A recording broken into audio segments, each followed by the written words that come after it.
Viewers at home, welcome to another exciting episode on our values this beautiful day. I hope you are enjoying your day. My name is Mariam Odone. Our values guide our behavior day to day, how we interact and how we draw strength from one another to live in a peaceful society. On today's episode, I have a guest with me here, yes. We are going to be discussing gender inequalities. That is what we are going to be discussing. And I'm sure my guest, she is going to be doing justice to the topic. Yes, that is why she has been invited, because it really took me some time before I could get her to be here. And now that she's here, I know she is going to do justice to the topic. Good day, ma. Good day, and thanks for having me. You're welcome, ma. Can you please introduce yourself to the viewers at home? I'm Citizen Lolawe. I'm the Executive Director of Echo Center for Transformation and Empowerment Initiative, as well as a State Coordinator for Center for Anti-Corruption and Open Leadership. In Ocean State. Thank you, ma. And thanks for joining us today. Ma, like I said earlier, that the topic we are discussing is gender equalities.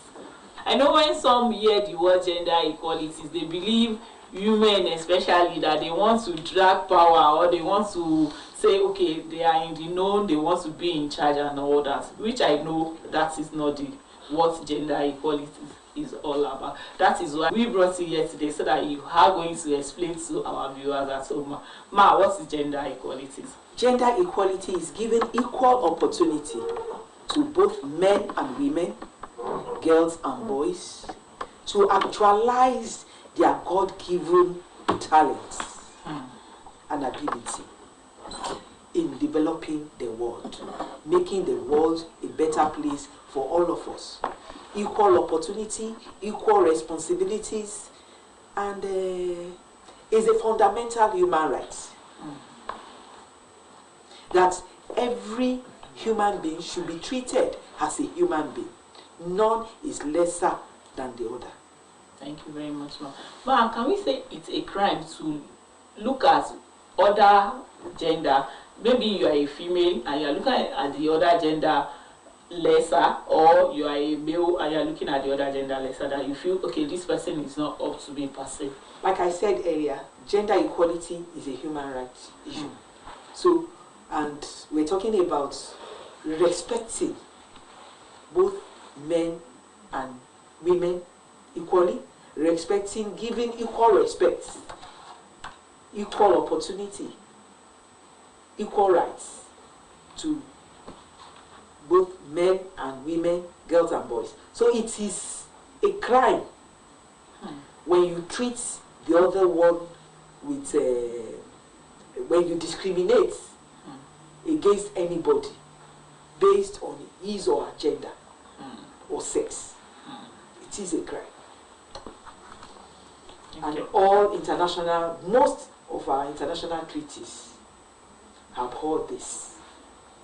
And that is why action has been ongoing for over 100 years to eliminate gender discrimination. That is discriminating against a person based on his or her gender or sex. Both are human beings created in the perfect image of God, should be respected, should be treated with honor, with dignity. So when you look down on one person because of his or her gender, you are making that person feel less human.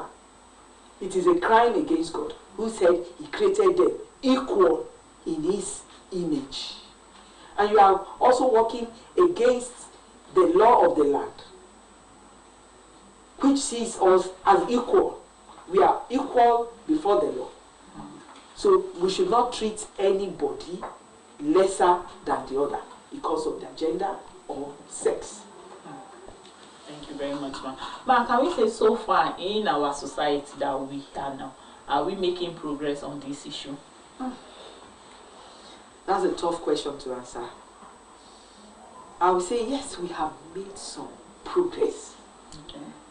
But we still have a long, very long way to go. In the past, it was not this bad. But with the advent of the colonialists, things became bad. They have since recovered. They have since moved ahead, but we are still lagging behind because we exist in a patriarchal society where men and boys are more honored, respected, where they enjoy privileges, where they are prioritized above women and girls. We still have a long way to go, and that's why we are yet to have an elected female governor. I'm hoping that it will happen in this 23 election, where at least a woman is on the ballot paper contesting for the office of the governor. I'm looking forward to the day when a woman will win the election into the office of the president. We still have a long way to go, because we have not even been able to meet the 35% affirmative action, which states that at least 35% of people who occupy decision-making offices should be women. As I speak, I think Nigeria, we are doing only about 6.7% of... In 35%? Yes, we have only 6.7% of our women holding elective offices. Wow. Whereas in Dubai and the United Arab Emirates, which used to occupy the back seat, has moved to the third position. We have 50% of women in the United Arab Emirates in holding elective offices. But this decision was taken. So I don't think the problems we have here is about religion, but it is about the mindset. Can we say the mindset of the society at large, or the mindset of we, the women? I would say both, because why I'm saying both is it is women who raise, is the way we raise our boys. The boys we are raising today, we become men tomorrow. Sure. So it is the values we inculcate into them today that they will give back to the society. To society tomorrow. So it still boils down to we, the women, to know what. And then it is unfortunate. It is also because of the way we were socialized. We were socialized to believe that we are the weaker sex, and that is why in Yoruba land you hear names like Kemi, Ronke, that the girls have come to be cared for, to be pampered. Whereas we name our boys Shegun, Akin, that is, they have come to this world to war and conquer. And that is why now the lifespan of men, of Nigerian men, is shorter than that of women. If you go to so many families, you will see that most family heads now are women, because the men are dead. Why are they dead? Because they've been overworked. And that is why the issue of gender equality is not about women struggling for authority with men. We're simply saying that this responsibility that society has placed on the shoulder of men can be shared. But if the man has to provide for accommodation, provide for transportation, provide for feeding, for clothing, for medication, and so on, the man is not likely to live long. No man was born with money in his pockets, and no woman was born with turning stick and broom at birth. But it was only when we got here that we were socialized to believe that it is the responsibility of the woman to stay at home, to be pampered, and for her to take that her sole responsibility, the only thing she's good for in this life, is to operate in the other room, cleaning the house, cooking the food, caring for the sick.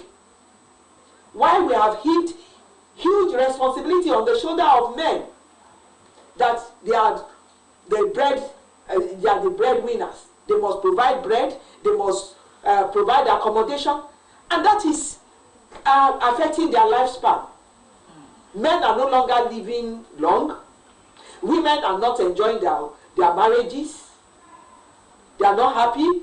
So a family is a unit of the society. Yes. If the family is not happy, the society can't be a happy one. And then gender inequality as a result of discrimination is also affecting the peace in the society. When there's no peace in the home, there can be peace in the society. It affects the children that are raised in those violent homes. And they are because gender equality is one of the factors responsible for gender-based violence. Yes. And children that are raised in a violent environment also grow up to become violent because they have seen violence as a way of life. They have seen it as norm. And that's why we have a lot of violence all over Nigeria. There is no day you listen to the news that you don't get negative news and all that, and you keep wondering what is happening. Because of the way we have raised the boys. We tell the girls, sit up. We tell the girls, do this. We keep teaching our girls, but are we talking to the boys? Are we talking to the boys? Are we telling them to zip up?